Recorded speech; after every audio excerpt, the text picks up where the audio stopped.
Hello, everybody, and welcome to our graduate school talk. My name is Derek Jackson.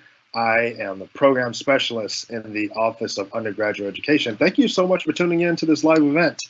As you know, it's important for our first generation and minority student success students to stay as informed as possible. As a part of our programs, we promote social mobility, academic opportunities. Specifically, we want to contribute to increasing the overall diversity of advanced degree recipients, aka graduate school.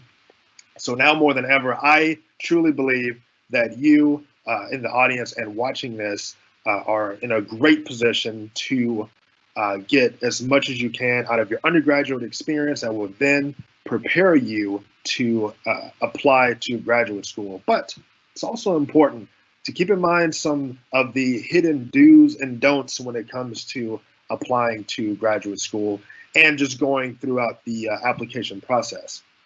So I am so excited to be here today with Dr. Courtney Burkeen, who is our Senior Associate Dean of Undergraduate Education. I'm here with Dr. Joanna Gentsch of the School of Behavioral and Brain Sciences and the Office of Undergraduate Education. And I am also so excited and very thankful to be joined today by members of the Graduate Student Association who will be serving as panelists for our event today. We have such an impressive lineup for you all today, and we're really going to learn a lot, and I am excited. So thank you for joining us. And with that said, I would like to turn it over to Dr. Joanna Gentsch here in a moment. But I want to encourage you all to use the Q&A chat to submit questions that you might have throughout this presentation. We have a dedicated segment at the end of the panelists discussion dedicated to answering questions that we have received via email, Instagram, DM, and through our group meet. Thank you so much to everyone who has sent us questions in advance. But do use the Q&A feature during our live event. Dr. Burkeen will be monitoring that, and so will I, for any questions that you may have. So thank you again for joining us. At this time, I would like to introduce Dr. Joanna Gentsch. Thank you for joining us, Joanna. We appreciate it. Thanks, Derek. It's great to be here. Can you all hear me? All my sound working good. I'm excited to talk to you guys today. I've done this event many times through the years, and of course this is a new venue, but I know that we're going to still have some great discussion. I have been talking about graduate school for many, many years. I've done graduate school myself, but I also have worked in BBS and also OUE with a lot of students on thinking about their path to graduate school. And part of what I want to kind of start with is the idea of thinking about why you want to go to graduate school and reflecting on really what your objectives and goals are. Because so many of us at UTD, because it is such a rigorous, high-achieving academic institution, we automatically think that that needs to be our next step. And why I want to encourage everybody to pursue graduate school and to be thinking about what those long-term objectives are, I also want you to be really clear about what your personal goals are and maybe the different pathways to get there. And I think both Derek and Courtney, Dr. Burkeen, can also attest to the fact that everybody's pathway does not need to be the traditional path. And what I mean by that is we don't all need to be necessarily going to graduate school the semester after we graduate from our undergraduate program, because there's a lot of things that can happen along the way. And so I don't want you to feel either pressured to be moving forward in that direction or discouraged if there are some roadblocks or obstacles before you can be thinking about pursuing your graduate degree. So we'll be talking about some of that. Dr. Burkeen, can you go to the next slide?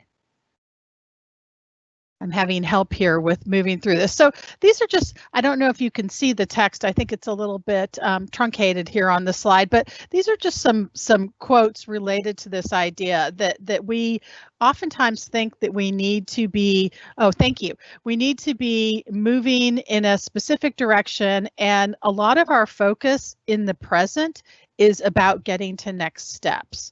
And I love the quote about that Dr. Seuss shares about The Waiting Place. I don't know if any of you've read this book. It's sort of the adult version of Dr. Seuss. It's got great advice for those of us who are not preschoolers, but thinking about, again, this future path. We don't want to spend our undergraduate existence focused on just what's next. We want to be enjoying the experience in the now, in the present. I also teach a positive psychology class, and we talk about this a lot, that in our need to be moving into this next phase, we sometimes miss what can be going on now and what we can really be enjoying right now. So I just want to encourage you to be thinking about that as well, and try to find some time to really enjoy the moment. I know it doesn't feel like there's many enjoyable moments right now in the current environment, but we can find them. And so think about that as well. Dr. Bakeen, I think we're ready for the next one. So before we get started on all the sort of details related to a graduate school application, what you might be doing, I also want you to think about whether or not you've ever put together an IKEA bookshelf. And I've got an image of the IKEA bookshelf here because I want to use this as a metaphor. Now, there's something called the IKEA Effect.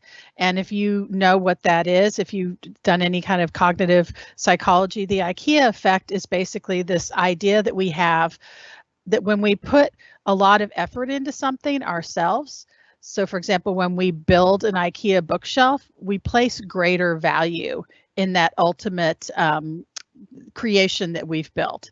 So, a lot of times people will buy an IKEA bookshelf for $59 and spend 2 days putting it together, and then they never want to part with it because they spent so much energy putting it together instead of just replacing it. But that's not what I want to talk about mostly today. What I want to talk about is if you were to get an IKEA bookshelf, how would you go about putting it together? And I want you to be thinking about that as you're thinking about your future plans. If you got an IKEA bookshelf and it came in that big box with 1,000 different pieces, all with the different labels, and it was something that was daunting and really, really complicated like that, chances are you wouldn't be sitting in your apartment or your room by yourself looking at this box, right?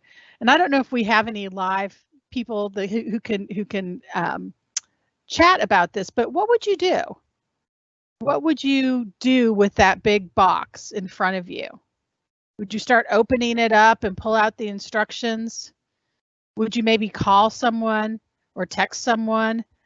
You may be less likely to invite your neighbor over right now, unless they were masking up and socially distancing. But chances are, when most people are tackling these kinds of projects, what they end up doing is that they ask for help. And they get someone to read the instructions with them. And they get someone to hand them the different pieces. And they get someone to really work through all the complicated processes. And so I want you to be thinking about that as you're moving forward into this process of next steps. And all the graduate students who are on this panel today are going to talk to you about that, I'm sure, as well, because I'm sure many of them also had a lot of great guidance along the way. You're going to be a lot more successful if you reach out to others, if you ask them to help you build that bookshelf. And I think that that's going to provide you with a whole lot of different viewpoints, a lot of different perspectives that's going to help you as well. All right, we can move along, but hold that in mind. So, I've already talked about Dr. Seuss, so I might as well, focus on a different kind of acronym here. And that is basically, if you were thinking about the word grad, you would be thinking about these 4 letters involved in it.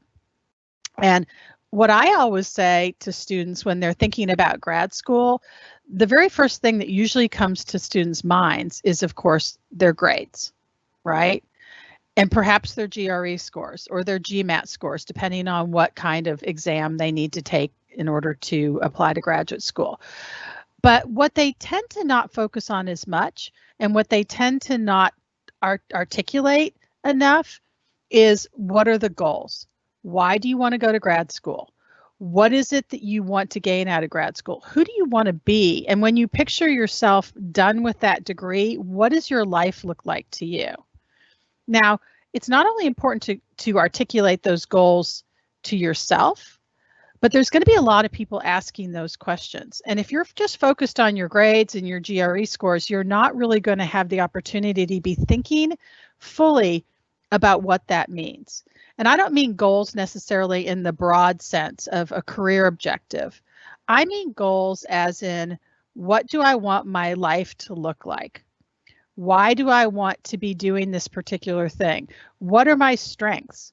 What is it that I think that I can bring to this that is going to help me thrive and that is going to help me be successful in this program, whatever it might look like? So really the first thing to be thinking about is that idea of goals. And the goals objective piece is something that your parents are going to be asking you about. And as we come up to Thanksgiving now, with the holidays coming up, if you do virtual Zoom calls with your family, or whether you get to see them for Thanksgiving, a lot of people are going to say, so what's the plan? What is your plan? And it's sort of the dreaded question, but the more you work on that and the more you think about that, it's going to help you get to next steps.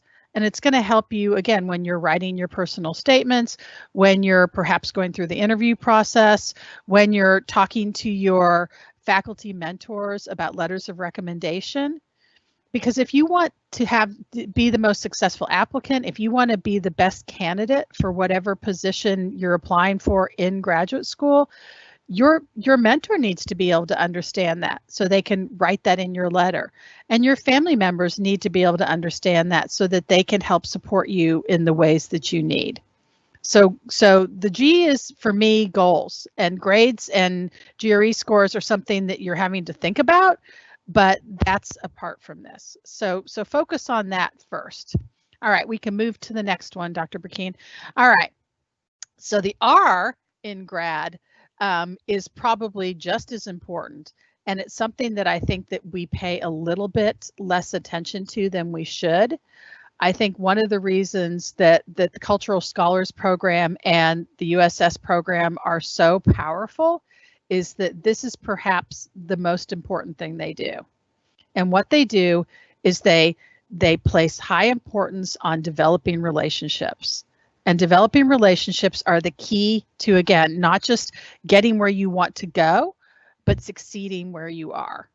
Okay, so these relationships involve things like building a mentorship so that when it comes time to write recommendations, that's what you need to do. And I've got sort of a 5-point process here for recommendations that I'll return to again in a few minutes.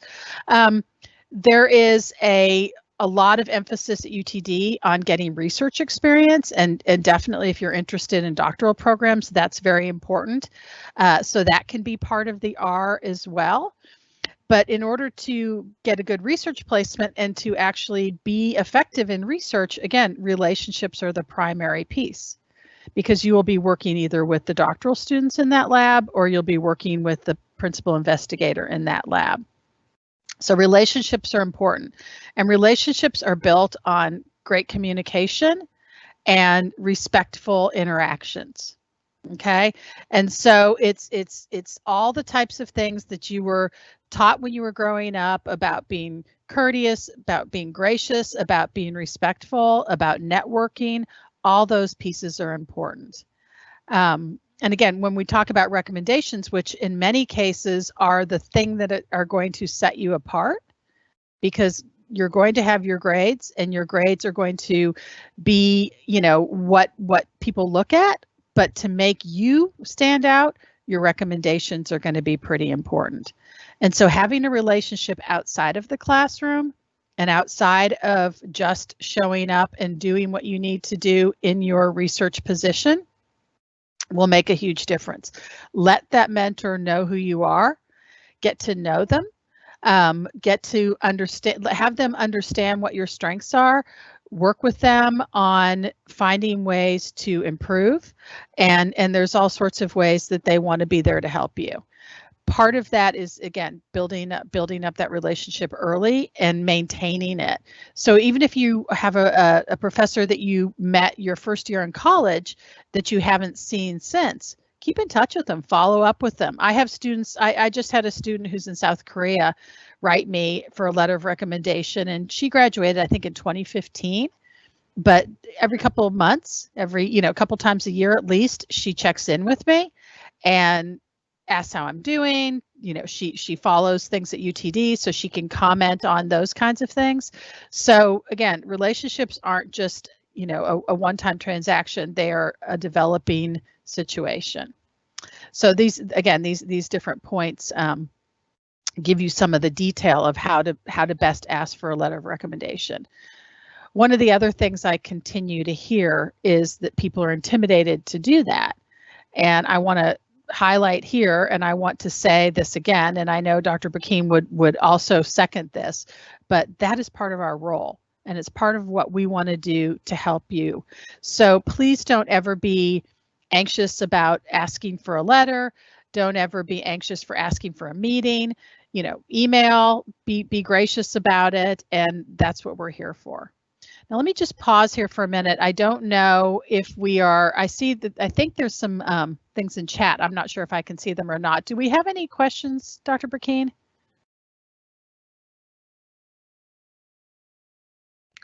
No, Joanna, you are good to go. Okay, I guess I'm seeing my chat from other teams, things going on.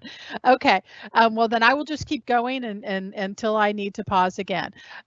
One of the other things I want to, this is just kind of a funny little suggestion, and for what it's worth, I have a lot of students who reach out and want to set up a time to meet and catch up. And they're not always clear on what they want to talk about. So they'll even lead with that language. They'll write and say, oh, I just wanted to know how you were. And I wanted to just, see if there's a time we could meet or talk.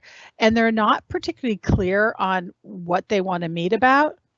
And what happens is that with, as busy as people get, I often want to take the time to do it, and I always make the time to do it. But sometimes if I don't understand what they're asking for, I might not prioritize it that week.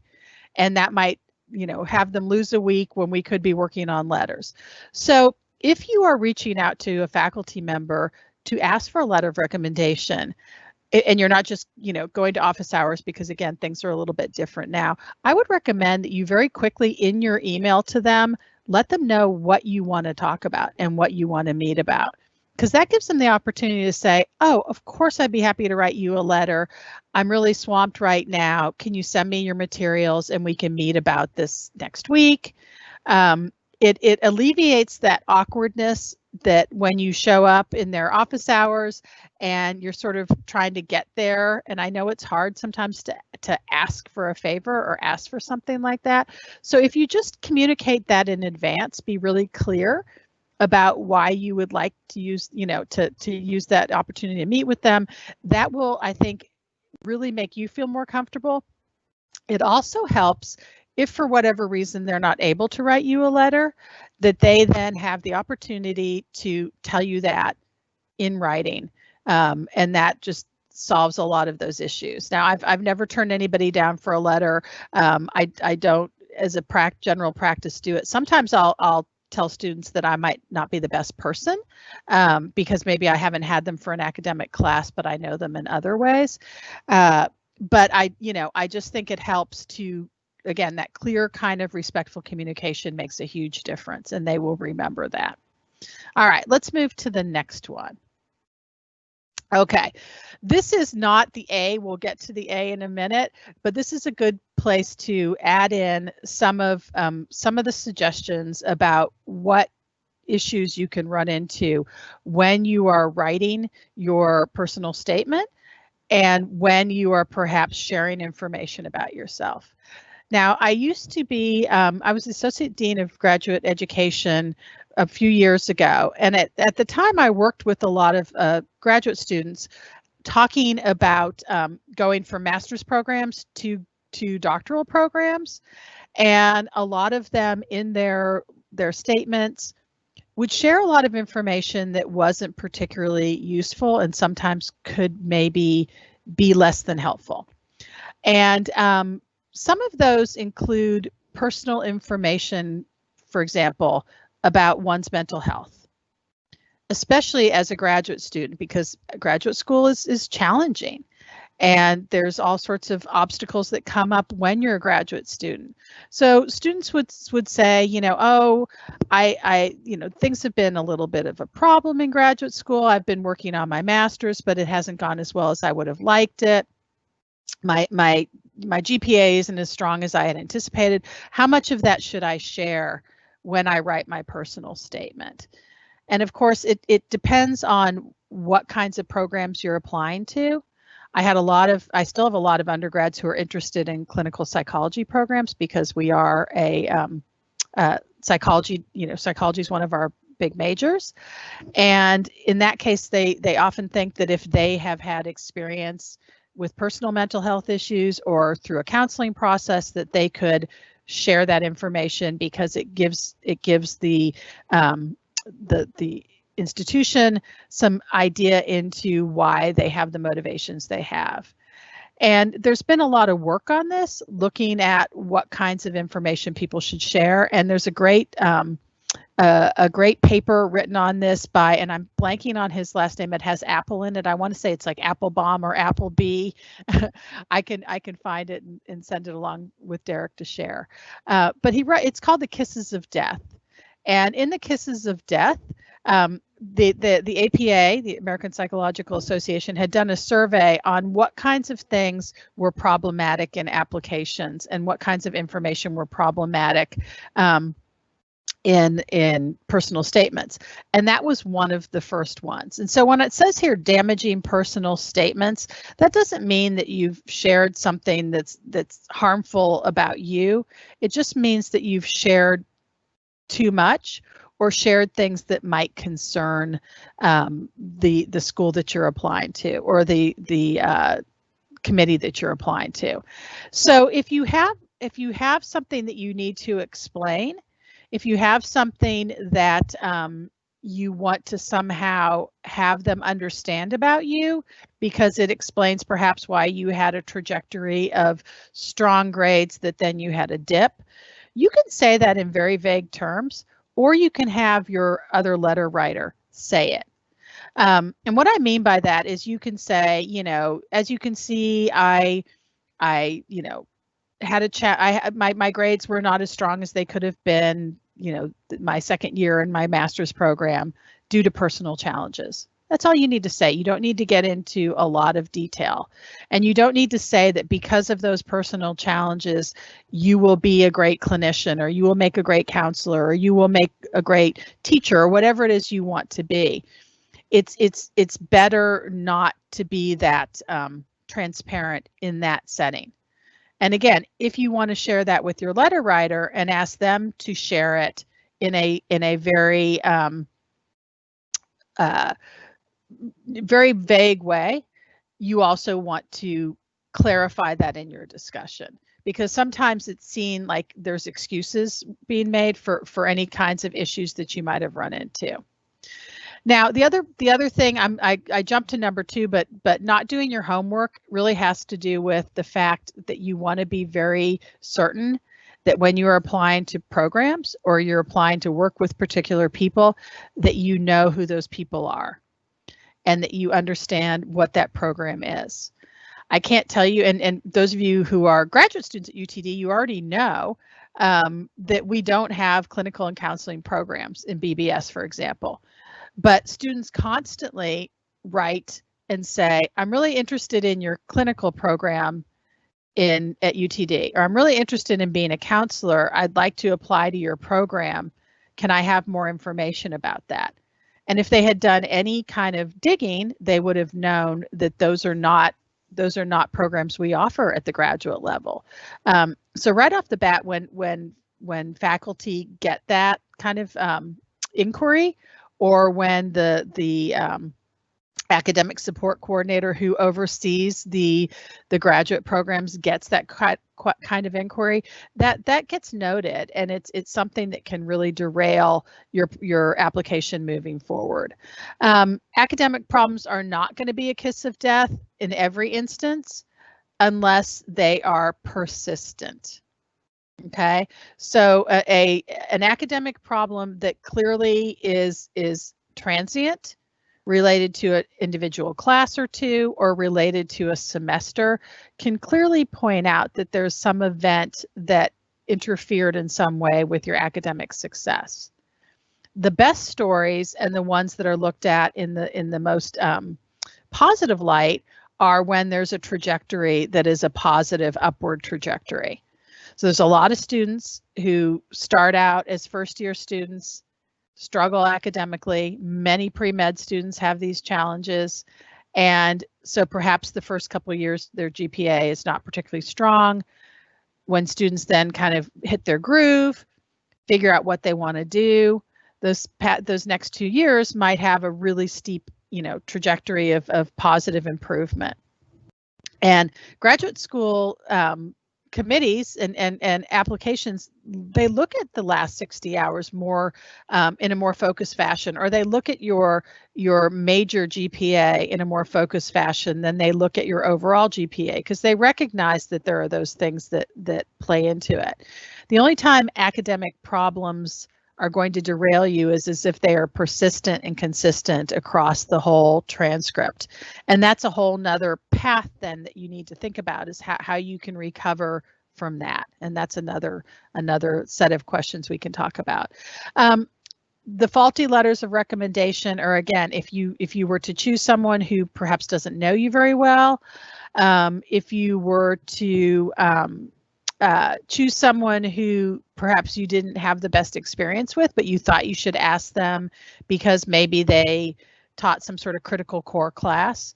Those are the questions. Or again, if you choose someone who says to you, I don't think it's going to be a strong letter, and then you move forward because that's the only letter you think you're going to get, that can be a problem as well. And then a misfired attempt to impress is when students really go overboard on being braggadocious, really overly arrogant about their successes, when those kinds of things will speak for themselves. And so again, you don't need to tell people that you have a perfect GPA because they are going to be looking at your transcript. You don't need to tell people how high your test scores are because they will have that information. And so what that comes off as is arrogant, and again, it's not a great way to approach things. And if you want someone to rave about you, let your letter writers do it about you. You don't need to do that yourself in your personal statement. That can be really not particularly an attractive quality. And so, just take it from me. Those are the ones that those letters are, those statements are the ones that everybody kind of goes, oh, great, one of these people. Because again, when you're in graduate school, a lot of what happens is you're going to be working with these individuals for a long time. So you don't want to have that sort of set up in advance, or even set that impression in advance. All right, let's move on to the next one. And before I do that, Courtney, any questions on those? I'm guessing you'll tell me if there are. Yes, I sure will. Okay. There are not any questions, and Okay. we'll probably progress through. While we would prefer questions throughout, we'll probably just go through, Joanna. We might even connect students with you at the conclusion of the event. That would be great. As we share the recording. Yeah. That would be great. Okay. So I've already pointed this out a little bit, but I want to highlight it again. So this is probably one of the things that when I hear from faculty colleagues that is really not very useful for them. So a lot of my faculty colleagues in BBS who have large research programs and research labs, this is particularly focused on doctoral students. They will get numerous inquiries about whether or not students can join their lab. And we know that there's a pairing that happens with graduate students and research faculty, so that students can, again, join a lab in a doctoral program and have that match. And a lot of times there's this attempt to kind of fit a square peg into a round hole. So again, students will write, let's say they're writing to a neuroscience, faculty member, and they'll talk about their interests in cognitive psychology, which is not at all a match to what the neuroscience faculty members doing. And so what I always tell students to do, if they're interested in doctoral programs, to review and read papers of the actual research projects that faculty member has done. I encourage them to find opportunities to attend conferences. Right now, we can't do that, obviously, because of what's happening. But when things are different and we can start going to research conferences, then I would recommend going and listening to some of these speakers. The advantage of what's going on right now, and there are a few advantages to our current public health crisis, and one of them is so many, because we aren't having conferences, so many conferences are going virtual, and they're opening up to a lot of people who might not have the opportunity to attend. And so if you are interested in a particular area of research or a particular researcher, go to their website, read what they're doing, because a lot of times or at the university level, there will be colloquia, there will be free seminars being offered. And if you can join an event like today, a live event, hear this person talk and then reach out to them later. That can have a huge impact on the relationship building that you can do even before you're applying to graduate school. I've had several really interesting scenarios, not personally for me, but I worked with a postdoc for many years. When I worked in a research lab, I worked with a postdoc who basically had approached the PI at a conference. The PI in our lab was doing a luncheon at a conference, and the postdoc had just gone to the luncheon and met the PI there and said, I'm really interested in what you're doing, and here's what I've been doing. So the traditional networking paradigm was really strong there. And then again, I've known several undergrads who ended up coming to doctoral programs at UTD because they attended the research conferences that were the national ones. The Office of Undergraduate Education does a lot of great research work with aligning students to faculty partners, and also with the virtual, currently right now, of course, the virtual poster sessions and that kind of thing. And those are great opportunities to, if you're done some undergraduate research, to share that information, a capstone project or a poster or something that you've done, to share it with a faculty member in a lab that you're interested in working in. So that's also another way to sort of make that connection. But the most important thing is for there not to be a mismatch, because what faculty will always be concerned about is, I don't think this is a good match for me, and this person doesn't seem to really understand what it is I do or what they really want to do. The other part of this is when I've sat in on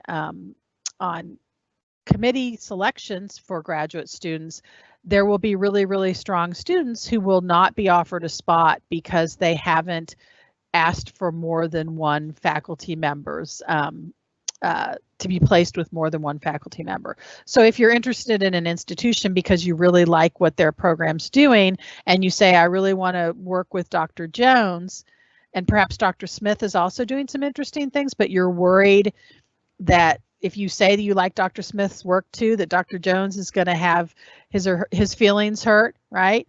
That doesn't happen. If Dr. Jones doesn't have an opening, Dr. Smith is always happy to be like, this is a great student. They like what I'm doing as well. So not only do you want to not have a mismatch, but you also want to have sort of a breadth of opportunities. So don't limit yourself too much, okay? And be open to that. All right. let's move along to the next one. I've already kind of said this, but I've already said this about excessive self-disclosure, and I've also said this about non-specific research goals. I want to point out a couple other things, and the professional inappropriateness here is usually related and usually happens when there are interviews involved. And so the interviews, again, for doctoral students, oftentimes you go to an interview, you're asked to an interview, you go to an interview, and it's not a one-shot interaction.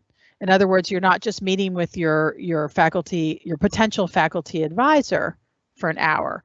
You are meeting with the entire research team. Perhaps someone picks you up at the airport who's a graduate student. Then perhaps you go out to happy hour with the entire group. And maybe you're not even meeting the PI until the next day, and you're only meeting them for a brief period of time.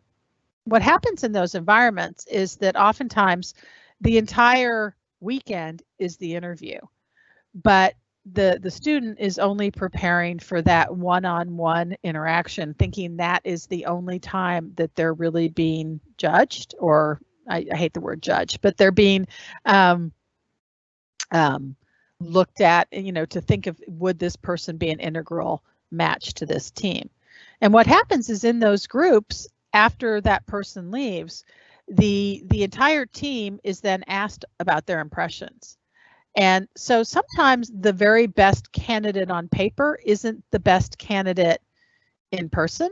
And what I mean by that is that they're either inappropriate in certain settings or in certain contexts, or again, they display arrogance or lack of interest in the other students, lack of interest in the university, lack of interest in, or maybe even disparaging comments about the city in which the university is. There's just so many different things that can derail a student in that process. So professionalism has to start with stepping out of that car, walking off that plane, however you're getting there. From the minute you interact with someone from that institution, you need to be professionally appropriate in every way, because at the end of that event, the entire team is going to be weighing in on how that candidate would fit in that group. And ultimately, and this is particularly for doctoral students, if you're working in an environment for 5 years sometimes with a group, it comes down to, do I like this person? Is this someone I'm going to enjoy working with, right? So you can have perfect grades, but if you are not someone who's a team player, or if you are not comfortable in those kinds of environments, that can be a problem too. The other thing I wanted to say about, and that this has to do, go ahead, Courtney, that's fine. The altruistic personal statements go back to this idea, and this is part of it as well, of these sort of vague statements that come off as, again, arrogance, of saying things like, I want to change the world, or I want to fix people, or make people, make things better for people. Those kinds of vague statements are not particularly useful. So be aware of those too. So many psychology students have wonderful values and wonderful motivations, but sometimes they come off as sounding a little pretentious and overly altruistic. Now this goes back to, this is perhaps my biggest thing that I want to talk to, besides the relationships piece. So often students, again, are so focused on their grades. Now, I also work with HPAC on the pre-med evaluation interviews, and I interview a lot of pre-med students every semester, and they're mock interviews. So they're preparing for when they get their interview in medical school. And I think I surprise them because I don't just ask them about, and what happens is, so many are very well prepared to interview. They're very practiced. They kind of know what to expect, right? So they can talk about, their GPA, and they can talk about the classes, and they can talk about their research interests. But then I'll ask them, I'll say, so what are you reading? And they'll sort of, a lot of them will kind of have this look of shock, like, what? And then they'll talk about, you know, what they read for school. And I'm like, no, what are you reading in addition? What kinds of other things do you do? What do you do for fun, right? And again, if you recognize that when you go to graduate school, you are a whole person, you are not just the academic piece of you. So often being fully formed and having balance and having an ability to talk to other people about movies, books, podcasts, whatever, you know, whether you like to skateboard or whether you like to, you know, climb mountains, whatever it might be, don't just be your transcript. Because I have seen that derail students so often where they're very prepared academically, but they don't have the, and when I say activities, I don't mean fill up your CV or your resume with a bunch of stuff that looks good. What I'm saying is be authentic to who you are and who you're going to be, and be able to talk about that and communicate that. So read something other than, you know, what you have to read, and try to enjoy different things and learn from some different things as well. And then attitude, of course, is the other thing that I run into when I talk to graduate students and also to pre-med students and also BBS students who are thinking about grad school, is there's this sort of fatalistic attitude of, well, I don't have a plan B. And that's one of the other questions that I ask is, so if this doesn't go your way, because it's a very competitive process, what's your plan? What are you going to do next? And some of the most powerful interactions come out of, well, I've thought that through. This is what I'm going to do next, or I have a bunch of different ideas for who I can be outside of my academic self. So that is a really, really important thing to do as well, to have those kinds of other things prepared, not just the very practiced answers to questions that are, you know, what are you going to do in 5 years, right? Because those are the ones that we all prepare for with interviews.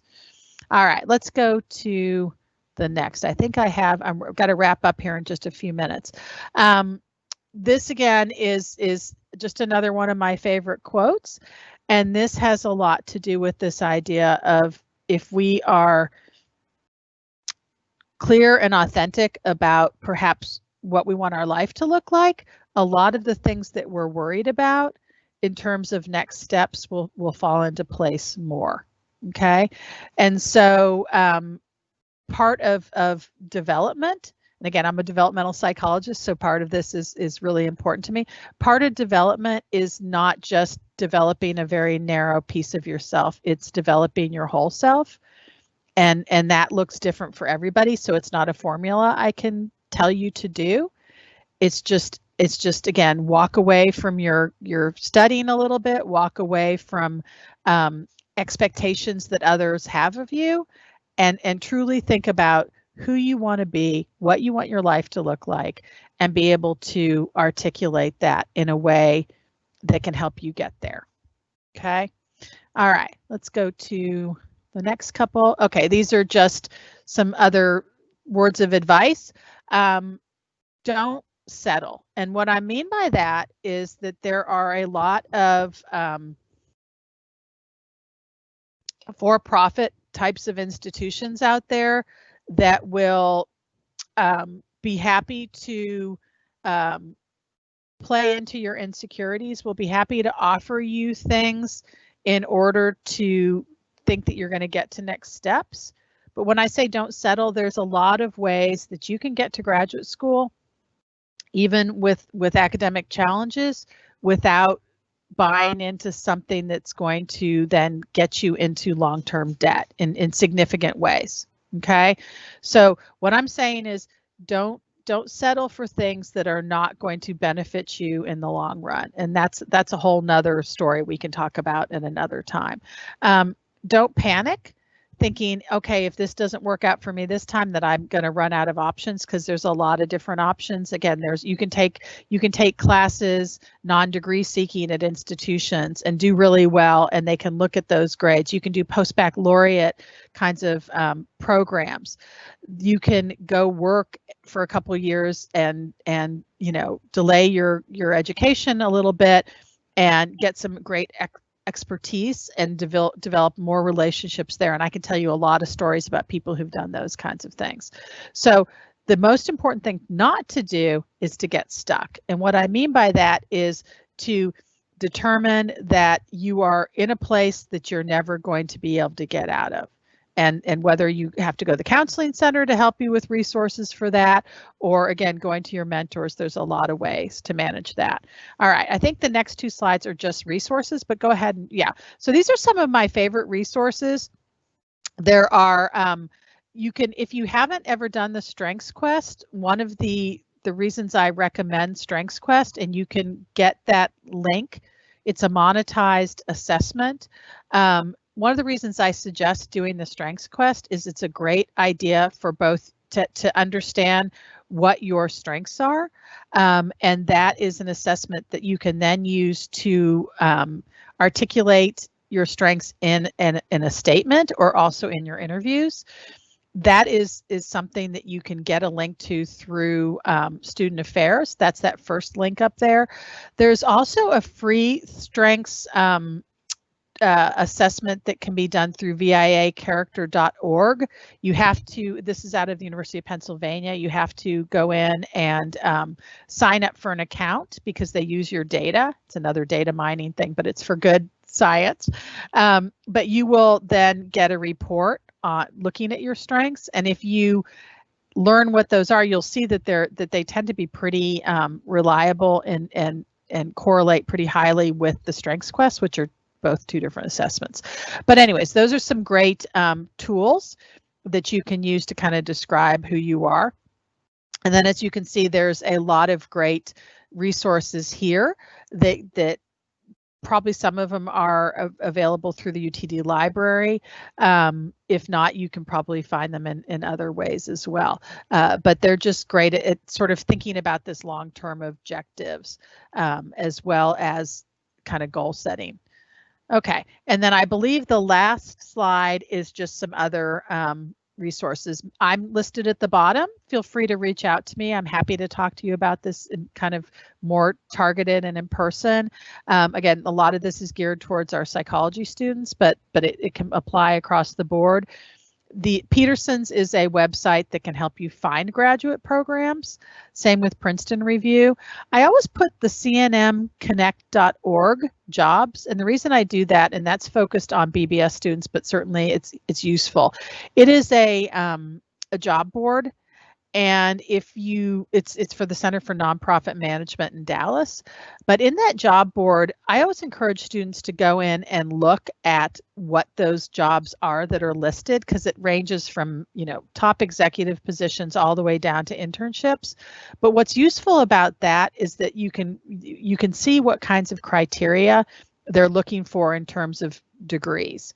And I think people are surprised to see the range of degrees that people have when they do these kinds of different roles as well. So it's just a useful link. Anytime you can go on career websites, whether it be LinkedIn or something like this, look at people's CVs and their resumes and see what kinds of graduate programs they've done, because it's often not aligned completely with what you would expect. And so I think that's important too, to sort of have a good understanding of what kinds of roles people can have with different kinds of degrees. Okay, I know that was a lot of information, and I usually do it in the context of a discussion. So I hope I made sense. All right, I'm ready for any questions anybody might have, and if not, then maybe more clarity. Thank you so much, Joanna. Yeah. We will, when we post the recordings, we'll make sure to include for students to send us questions for you. And we'll probably be following up, or we might even post it via stream and use maybe that comment section too. And so we will keep you posted on that. But we sincerely appreciate your time. We're now going to transition to the panel portion, which we have several students from our graduate student assembly here for us. We're going to start with actually Kara, your president, I believe, of the graduate student assembly. And so she can give her a brief introduction of herself and an overview of the graduate student assembly. And we'll go through introductions of the panelists and answer the pre-submitted questions. Thank you so much, Kara. Okay, great. Yeah, so my name is Kara. I am the president of the Graduate Student Assembly. So GSA is a student-led organization here at UTD that seeks to represent all graduate students here on campus and really serve as their voice. We not only help represent them on a number of different committees and meetings and whatnot, but we also provide a number of different events for them that help, develop their different professional, social, or educational needs, or even mental health as well. So yeah, we're just a very large organization. I know all of y'all are undergrads, but I like to highlight that so that if you stay here at UTD, you know that there's a group who's really going to be advocating for you and helping you out. But yeah, so I'll do just a background on myself. So I'm a fourth-year PhD student in biomedical engineering here at UTD. I got my undergraduate degree in chemical and biochemical engineering from Colorado School of Mines. And yeah, like I said, I've been here about 4 years and I'm really loving it. Wonderful. Thank you so much, Kara.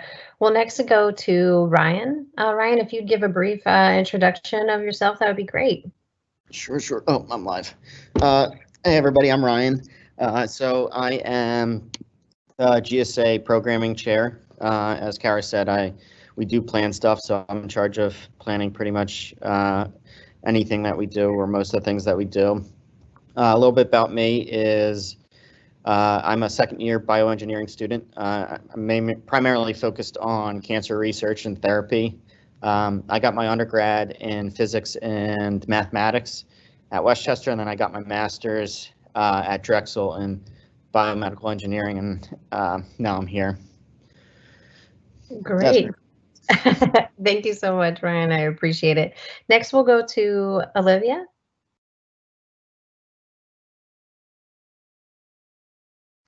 Oh, Olivia, in terms of your audio, I think it's still muted. I don't know if I can change that. There you go. Perfect. Hi, everyone. My name is Olivia Huang. So I'm currently serving as the Vice President for Public Relations at Graduate Students Assembly. So right now, actually, is already my second term. So currently, I'm also a fourth-year PhD student studying electrical engineering here at UT Dallas, and specifically doing research about digital circuit design. And I finished my bachelor degrees also in electrical engineering at one Chinese university, and then I finished my master degree at New Jersey Institute of Technology, also in electrical engineering, and then come over here. Thank you. Thank you so much, Olivia. I appreciate it. We will go to, I think it's Shashank next.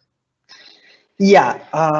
Hello all. My name is Shashank Satish, and I am the Vice President at the Graduate Student Assembly. So a little bit about me. I'm doing my master's in computer engineering. So it's been an year since I've started my master's, and I got my undergrad in electrical engineering in India. Thank you. Perfect. Thank you so much, Shashank. So I think the first question is for you, Ryan, and it's how we've organized it here. So one of the students asked, how do I prepare for a graduate school interview? Now you're muted. Hold on, let me see if I can change it or if you've got it. Got it. Sorry. Perfect. That's okay. Jumped the gun on that one. So it's a pretty complex question. I've had a fair share of interviews, and some have gone, pretty related to your resume. I think, that's always going to be a starting point. So anything that you put there in terms of work experience or research experience, they'll kind of look to add on to that. But they're also trying to get to know you as a person. So, you kind of have to talk about, some of your challenges in terms of like your strengths and weaknesses. And I think they accept the fact that you're not going to be, perfect in every aspect, but, you kind of have to flip the negatives in terms of, here are some of my flaws, but I'm working on them, and kind of, things that you're doing to better yourself.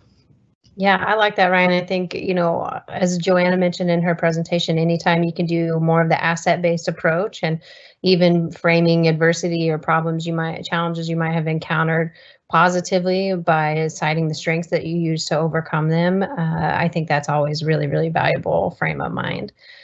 So we'll put our next question to Olivia. All right, so Olivia, some of our students, obviously one of their biggest considerations is funding their education.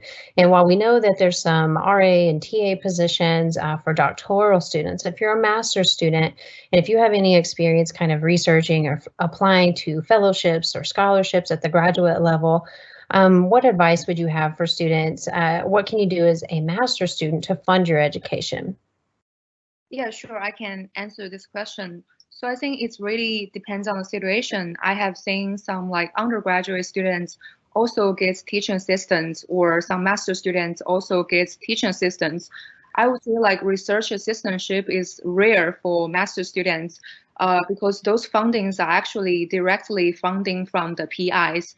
Mm-hmm. And sometimes like our lab, we had like about 9 PhD students. So it's rare like professor would give like the RA assistantship to master students. But usually like there is 2 ways to pay like master students, like teacher assistantship or student worker. And then I think also, so the TA assistantship is assigned by the school. And then, for example, I know one of my friends, and he's from JSOM. And I know there are not many like PhD students in JSOM. So they also need some master students to work as teaching assistants. So if in that case, you will very likely can apply for teacher assistantship. And also, I also know some of my friends from like one class.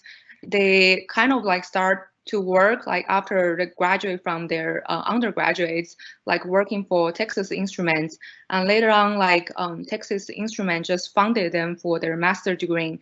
So this is another option you can go. There are some companies that do funded their staff to go back to school, so you can actually get to know a little bit more about this. So if you are studying circuit design, I know Texas Instruments, they do fund like students to go back to school. Yeah, that's great. Great advice, Olivia. For undergraduates who go, whether you go to master's or straight into a doctoral program, always talking to the people you have around you in your close network, right? Whether it's a research group or people you're taking classes from, about opportunities for fellowships and scholarships.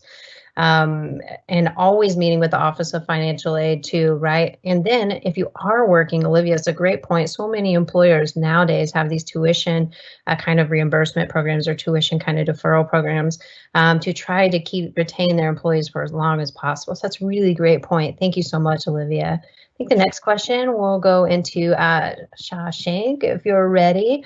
So this is kind of a funny question that a student submitted, because not my experience for sure. So some students say in certain areas, graduate school is easier than undergrad. And kind of what does the panel think? So we'll go from your perspective for sure. I think that could be valuable. Thanks, Courtney. So it's a interesting one. So I'd like to quote what Joanna said. Grad schools are challenging. Yeah. It's like there is way less number of credits compared to undergrad, but the difficulty and the depth are way too much compared to undergrad. So the real challenge is balancing the social life and the grad life. Coping up with the homeworks, the projects, and the assignments. So yeah. Yeah, I agree. I'm going to queue up Kara for these next two. Surprise, Kara. So I'll send her. Thank you, Shashank. That's great advice. On these next two questions, you know, I think are really important. And Joanna, if she's on too, maybe after you conclude your remarks, Joanna, if you want to chime in, because we get this in disciplines like psychology, where it really depends on how you want to use your degree in your career you're pursuing. How do you know if you should get a master's degree or attempt to go straight into a PhD as the first one? And kind of the one that's coupled to it is it true that the choice between pursuing a master's or a PhD entirely dependent upon career goals? You and I both know short answer is yes. However, you know, you and Joanna's insights might be really valuable to that. Yeah. So yeah, I can answer the first question. The second one, actually, Connor, who is supposed to be on this panel but is having some technological difficulties, typed out an answer that I'll read out to answer that second question. But for the first one, yeah, I think you really have to do some self-reflection, right? I think, you know, don't get caught up in, you know, that, oh, PhD means, you know, I get to be Dr. whoever, and that's, I don't know, more prestigious or whatever. Because honestly, if your career goals are not going to align with getting a PhD, then what's the point of spending all that time getting one if you ultimately wish you could have been sufficient with a master's degree? Right. So I think you need to have some self-reflection and figure out what you want your career goals to be. And that is going to be kind of answered a bit more in the next question with Connor's response. But also sometimes I think it's good too, maybe if you're not quite ready for grad school, maybe you could just start with a master's degree. It's shorter than a PhD, so you're not going to be in it as long. So maybe you start with a master's, go work for a bit, and then return for a PhD. I went straight from undergrad to PhD, so it certainly is possible. Just know, anytime you come to grad school, you're going to have to be dedicated and committed. And it's as my mom gave me this advice when I went to grad school. She said, getting your PhD is not a sprint. It's definitely a marathon. It's an academic marathon, and it's just about who can get through it. Not necessarily the smartest person, but the person who's going to be most dedicated. For the next question, I'll just remind you of what the question was. So the question is it true that the choice between pursuing a master's or a PhD entirely dependent on career goals? So again, Connor was supposed to be able to answer this, but he's having some technological difficulties. So I'll give him a little introduction and then I'll read his answer. So Connor is looking in Geospatial Information Sciences. He has a master's in human geography from the University of British Columbia, and he currently has a research assistant position at UT Southwestern Medical Center in population and data sciences. He worked as a data analyst and statistical consultant between finishing his master's and starting his PhD, and he's currently in the School of EPS. So his answer to the question, again, doesn't matter kind of your career goals between choosing master's and PhD. He says, absolutely. Master's and PhD programs are very different beasts. PhDs are for advanced research careers generally. That means you will be prepared to be a professor or a research scientist, usually with a lot of independence in your work. However, some master's programs are oriented towards feeding the school's PhD program. That's what I did. I was in a Master's of Arts program studying political economy. I wrote a good thesis that eventually turned into an article and prepared me for doctoral research. For me, this was good in the long run, but things could have gone very differently. I took a few years off before starting my doctorate, and my MA did nothing for me on the job market. That was predictable. It wasn't designed to help me for a non-research career. I ended up taking more classes even before entering my PhD, partly so I could transition to new research areas, but it also helped me find more interesting work for a little bit and save money for living expenses during my PhD. It's a good point. When you're doing a master's degree, you will have the option to change course. You can go directly into a career, or you can try to pursue a doctorate. Most people will go directly into a non-academic career, even if they enter their master's program with a strong interest in a research career. So you'll want to pick a master's program that will provide transferable skills like data analysis, professional writing, and critical thinking, hopefully, in addition to a specialty that has some kind of career prospect attached to it. I said specialty so weirdly, specialty. Sorry. That's okay. A PhD, I'm almost through. A PhD is a far greater commitment than a master's degree. It typically takes more than twice as long to complete. You're using up years of adult life that would otherwise be dedicated to gaining job experience and saving income, hopefully. You won't have much income as a doctoral student. A PhD can also take over your personal life. You have less time to dedicate to family and friends. Don't start a PhD until you have a clear goal in mind and experienced in your field conducting research. Finally, research careers are highly competitive, especially in academia. There's no guarantee that you will have a fancy research job just because you have a PhD. Typically, you'll be forced to complete a master's degree first anyways, but at this time, you should be researching career paths and studying the resumes of people who you want to emulate. What education level do they have? Do people with PhDs get further than people with master's degrees? You might find that moving into the PhD realm makes you overqualified for most of the jobs out there in your area of interest, so narrow down your prospects. That's really great. Thank you. I think it's a really great answer. It's kind of long, but I wanted to read it all because I thought it was a great answer. Sure, and I'll send Dr. Gentsch live now to chime in as well. But while she transitions to the live screen, I will say that, you know, back to her R in grad, it's all about relationships and just talk to people, you know, tell them your career goals and start weighing those cost benefits of, you know, pursuing master's versus going straight into a doctoral program. And what Joanna and I do, Dr. Gentsch and I do commonly when we're working with students, apply to a combination of both sometimes. Sometimes it can be like divine intervention that you get into a really great master's program before a doctorate, and it could kind of change your career goals or inform them a little bit further. But Dr. Gentsch, would you like to chime in? I could not agree more with everything that Kara said and also what Connor said. And I want to go back to my R in grad and talk about realism for a minute. Yeah. And I don't want to crush anybody's souls or dreams at this, but we are, you know, the competitive nature of doctoral programs has always been a fact. It probably is 20 times worse right now. And it's going to be worse for a while. And so the fact that students get into PhD programs right out of undergrad is amazing. It's very rare. I can't tell you how many really amazing, strong students I've had who've applied to a lot of doctoral programs and haven't gotten into anything. Strong students. And so it has nothing to do with how prepared you are. It has to do with the fact that you are in a competitive environment where people have master's degrees and a little more seasoning.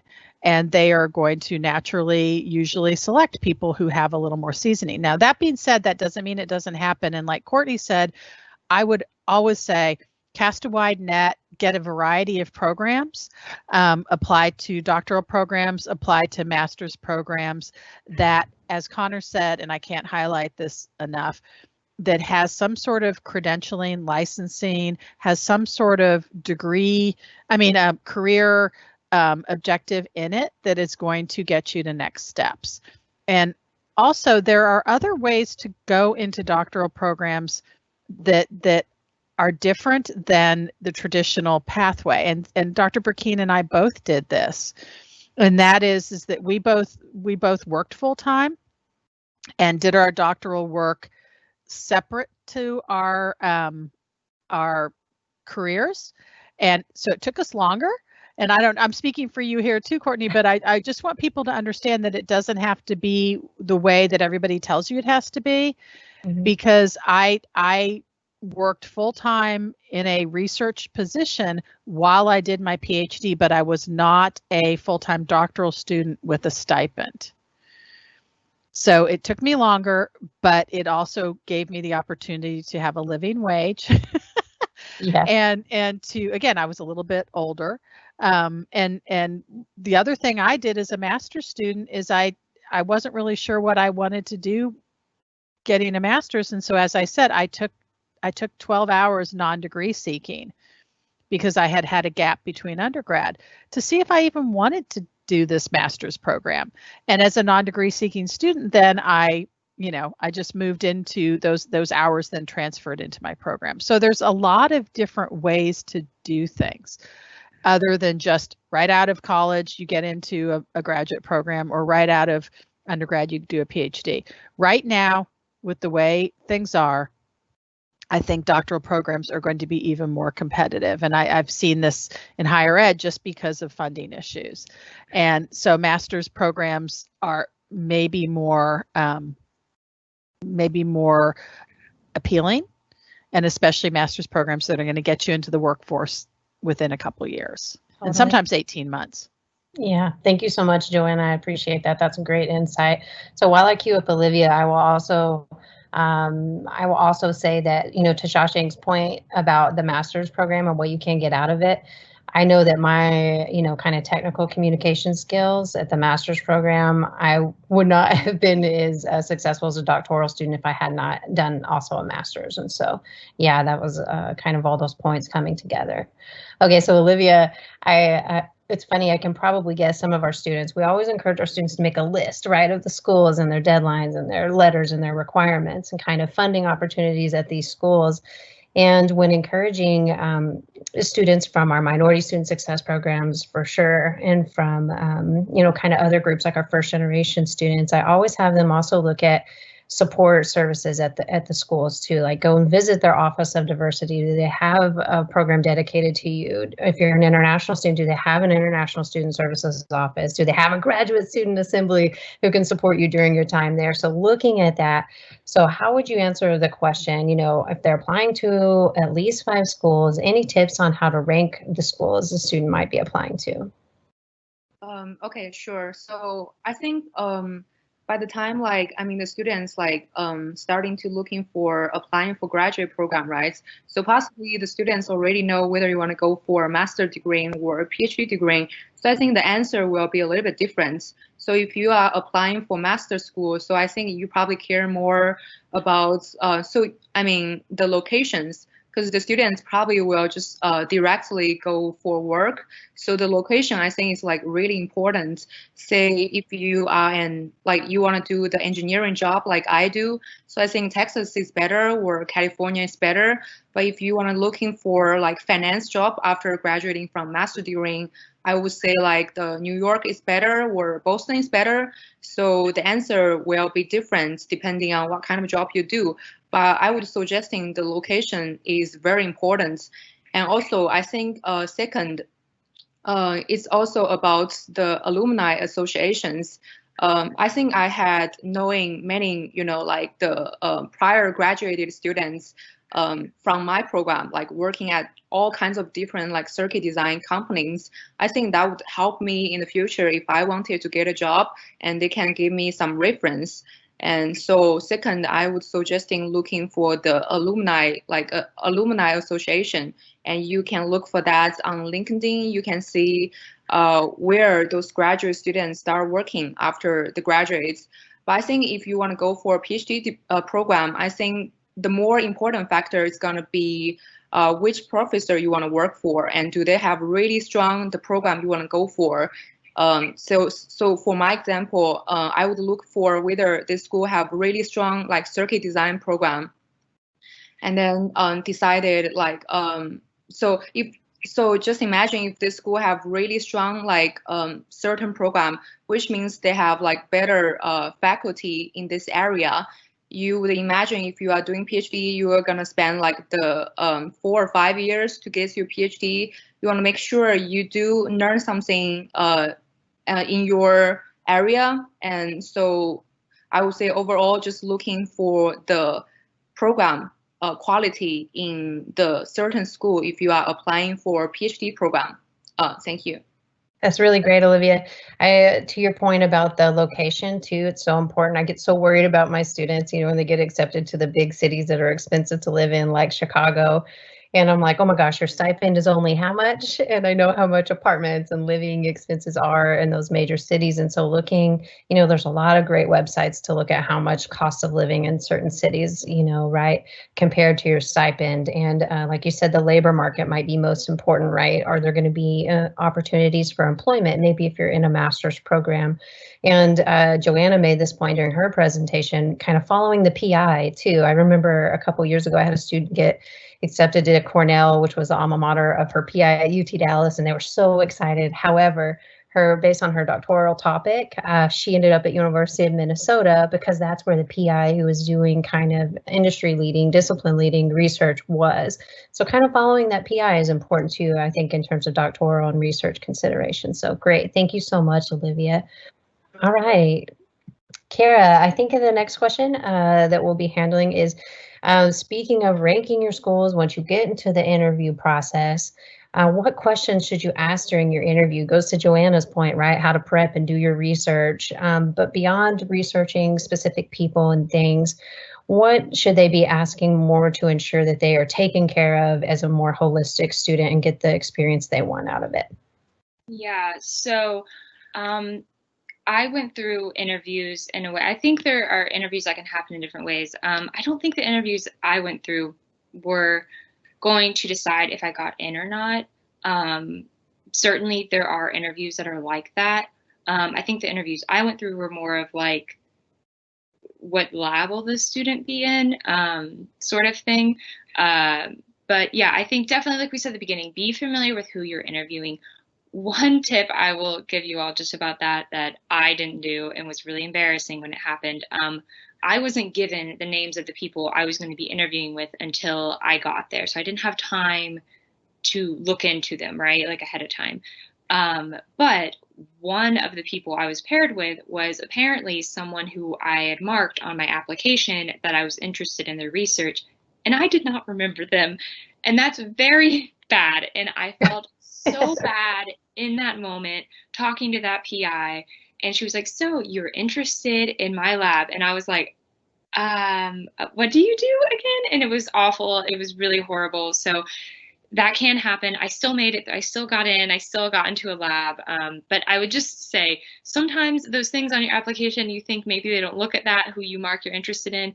They might, and note it down just so that can help you later, so that not to scare you all, but you know, that did happen to me. So some specific questions I think are really good, and I think you should ask about. Asking a PI, like, what is your mentorship style? Like, how often do you meet with your students, either individually or as a group?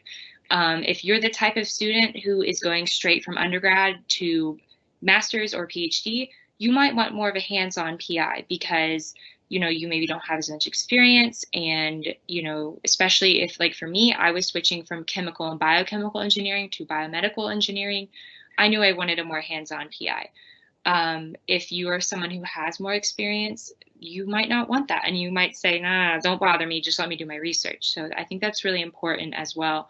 What collaborations do you have?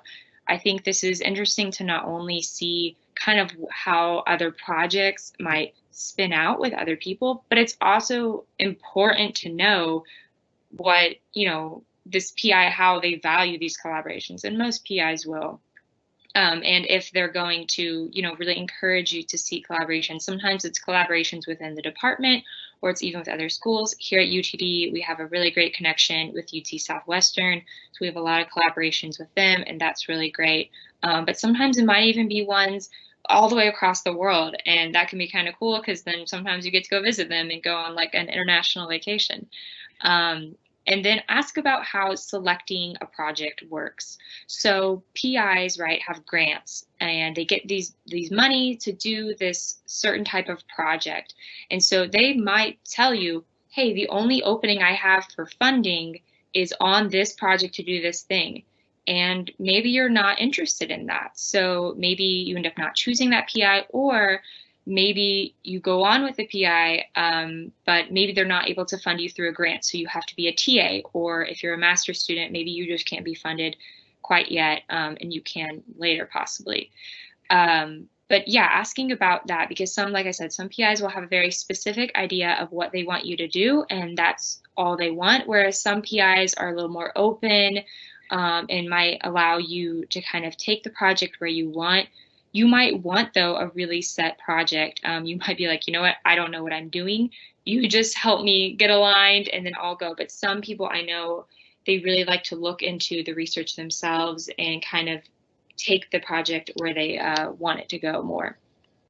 So yeah, and then also the last question I think I would ask is, what are the dynamics and makeup of the lab? So, kind of what are the members of the lab? How many grad students, master's versus PhD? Are there postdocs? Are there undergrads?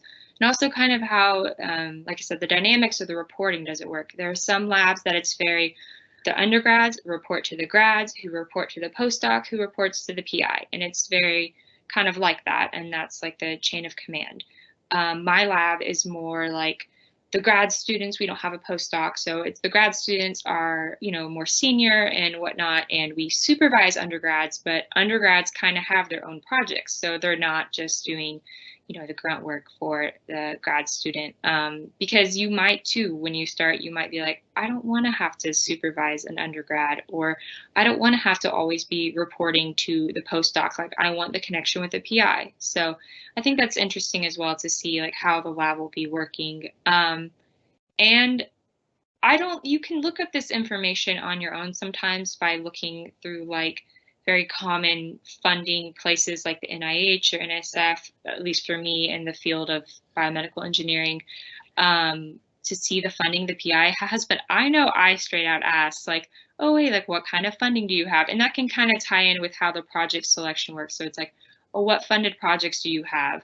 And so that allows them to talk about the projects, but also to make sure they have funding, because I knew for me it was very important that I was going to be funded, because I didn't want to pay for school. But sometimes that question can be a little bit more awkward. So don't just be like, do you have money? Yes or no? Because if not, I'm out of here. Like, don't be like that. But yeah, I think those are the questions I would ask PIs specifically. And also, if it's possible, if it's at all possible, say to them, if they don't put you in contact with the grad students, ask them, hey, are there some grad students in the lab that I could get their contact information for, and talk to them and ask them about the PI, because you can, get more of a feel for the lab and the program as a whole from those grad students. But again, remember to be professional, don't ask inappropriate questions and whatnot. A question that was asked to me one time was, what do you like best about your PI? What are his greatest strengths? And what do you like least? And I thought that was a really great question, because nobody's perfect. And even as though I think my PI is really great, he isn't perfect and he has some weaknesses. So I think that's another really good question you could ask. And remember, just stay in contact with grad students, because I think a lot of us, obviously, as I've been rambling on for a long time, we like to talk about our labs and our research. We get really excited about it. And if we like the lab, we're going to convey that to you. If the grad students are kind of like, oh yeah, I mean, I'm in this lab, then maybe that's like a red flag and you're like, I don't know if I want to be in that lab, but hopefully you don't have any situation like that. But yeah, I think that's all my answers. Great. Thank you so much, Kara. That's wonderful. As I queue up Shashank for the next question, I do remember one of my students went to interview at Harvard. And he was nervous, intimidated kind of by obviously Harvard brand and goes. And he was like, they were so informal. One of the questions he asked was, could I visit the actual lab space and meet a couple graduate students while I'm here? And he went and he was like, they were eating in the lab. Like, UTD, we have so many clean, brand new buildings, like no food, no nothing. And like everything is like out in the space. He was like, oh, it was so nice and informal. So definitely ask those types of questions, because it could be really insightful. And that's where he ended up, because it was a little bit different than the undergrad experience, he'd had. So Shashank, sorry, we queued this question to you. But, some schools right now are waiving the GRE, and we've seen that an increasing number of graduate programs taking a more holistic approach to identifying candidates. So just based on your kind of personal experience with the GRE, and maybe you looked at some schools that didn't require it, do you think a student should still take it, even their GPA is kind of, the student put quote unquote decent? What are your thoughts from your kind of personal experience and what you're hearing from other students as well? All right, so great. So I was an international student, so GRE was kind of compulsory for me for my grad studies. So, but for this question, I would say it depends on the confidence level, since you say the schools are waiving off the GRE, and if the GPA is good, why not? Don't take a GRE. If you're confident enough to get a high score, then you might take a GRE, because it might boost your application over the others. But if you're not confident, I would suggest you can also save money by not taking GRE.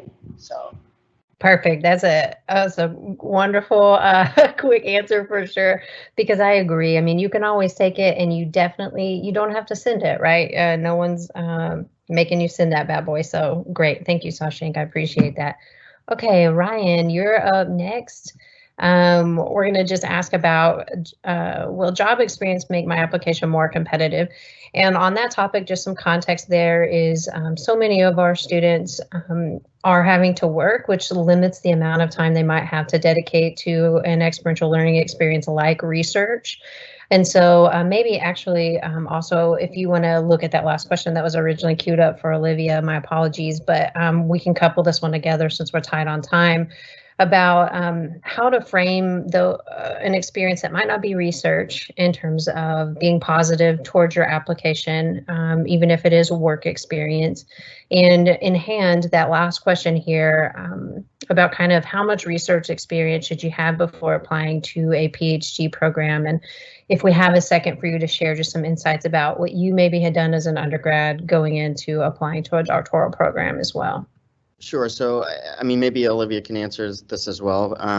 But Great. so I'm in the weird situation that I chose to get a master's first because I wasn't really sure in terms of what I wanted to do. And then I ended up trying to pursue a PhD like I am now.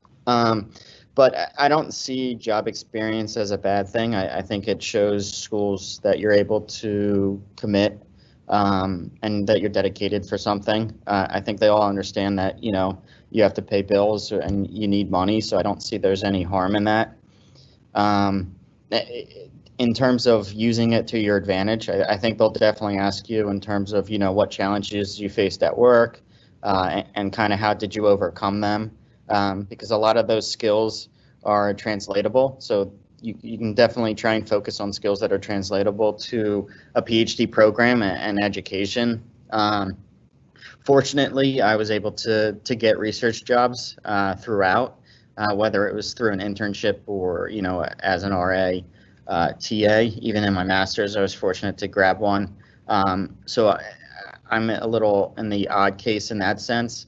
So I in terms of the first question, do I think job experience makes your application more competitive? Yes and no. I think if it's really unrelated to your field and, you know, it didn't go well, I wouldn't put it on. But if it was a good job and you felt that you've learned translatable skills, then I would put it on. Is there a rule of thumb for how much research experience before applying to a PhD program? Like I said, I came in with a master's, so I had already published a paper, defended my thesis, and presented at a couple conferences. And I had several other abstracts out prior in undergrad. So in terms of somebody coming from, you know, a bachelor's to PhD, maybe Olivia can comment on that, or someone else from GSA. But I don't really think there's a limit, so to speak. But I mean, like I said, I could be wrong on that. So I don't know if Olivia wants to comment on that really. I'll keep her up. That's great, Ryan. I appreciate it. It's the same thing with work experience. You know, you can always frame it as time management, organizational skills too, if it's not directly pertaining to the research topic, right? Yeah, Olivia, I think, correct me if I'm wrong, you did do some undergraduate research and probably had a pretty good portfolio going into graduate studies, correct? If you want to share a little bit about how that was beneficial to you in your application process, that would be great. Yeah, sure, I can share. So I was the same, like actually did go to the master degree first and then decided I want to go for PhD. But when I was in my master degree, I actually wasn't sure whether I should go to work or should just continue PhD. Like I was kind of like confused, you know, and a little bit lost. So I decided, okay, if there's no need to be like so like confused, right? And then I just like trying to like volunteer at like 2 different professors' lab and then doing research with them for like about 3 semesters. And so during that time, I actually already started to doing research, and it turns out I actually enjoyed it. And I know a lot of design, And that's the time, and I actually decided I should continue to do my PhD degree. And also, I think working with them, so I actually got like 3 papers published by that time. I also went to 1 conference during my master degree. So that kind of like helped me, you know, like to know what kind of the PhD life will be look like, and whether I can handle the stress or not. And I think I can handle the stress, and I enjoy doing the research in my area. And then later on, I just asked like 2 recommendation letters from the 2 professors I have been working on. I think that also helped my application as well. But also, I don't think the internship or working experience would hurt. I know for many different majors it would be different, but for my majors we need to know like many scripting languages or knowing to know many like marketing tools. So going for internship or job actually definitely helps you to know all those kind of like the tools on the markets. It's actually would help like the students to do research. So I don't think doing internship or working would hurt your going for a PhD degree. And as I said before, you actually get a chance to have the company to fund your master degree or PhD degree. So I think it's good. Thank you. Awesome. Thank you so much, Olivia. I'm really sorry. This is Kara. Could I just throw in one small point here? I know we're like running really long, but I just wanted to say at this point, I know a lot of you might be freaking out right now because you're maybe a junior or senior and you're thinking about applying for grad school and you're like, how am I supposed to get research when like labs aren't letting me in? Because I know that's how my lab is. We're not having undergrads in right now, and that might be what's happening. So something my PI told me once I got into the lab, that he was like, you know what, I did have research experience. I had 2 years in a chemistry lab. So about the only transferable actual technical skill I had was that I knew how to like use a pipette and make up solutions. All other skills I learned in my you know, actually being in grad school. And that's what he told me. He was like, I can teach a student what they need to know and how they, you know, the technical skills. But he was like, what you can't teach are the dedication, the commitment, the excitement about research. So really mark it up and highlight those skills that you have, because I think those are way more important than the fact that, oh, I know how to run a Western blot, or I know how to do whatever research thing, because you can learn that, and that's the point of grad school. But they really want to see that you're committed and dedicated and that you have a clear idea for what you want to do. And if you don't have those skills yet, if you feel like that's not you yet, that's okay. Then maybe you need to wait and go to industry and get a job for a bit and then think about again for applying for grad school. But yeah, I know it's hard for y'all right now with COVID. So I just wanted to bring that point. Okay, I will stop talking now. No, that's great. No, thank you so much. I appreciate it. And I do want to thank you all formally, all of our panelists, Dr. Gentsch, thank you so much for investing your time into our students. There's such a return on investment. They're amazing. So we appreciate you sharing your experience, and I know it will go a long way to informing their graduate school decisions. So thank you all again, students. If you have additional questions for the panelists or Dr. Gentsch, please email me at courtneyb@utdallas.edu, COURTNEY, B as in boy, @utdallas.edu. Thank you all so much for your time today. We sincerely appreciate you. Bye. Hey, thanks so much for watching this video. If you like our content, please support us by subscribing to First Generation Comments and click on the bell to make sure that you're notified every time we upload, premiere, and go live.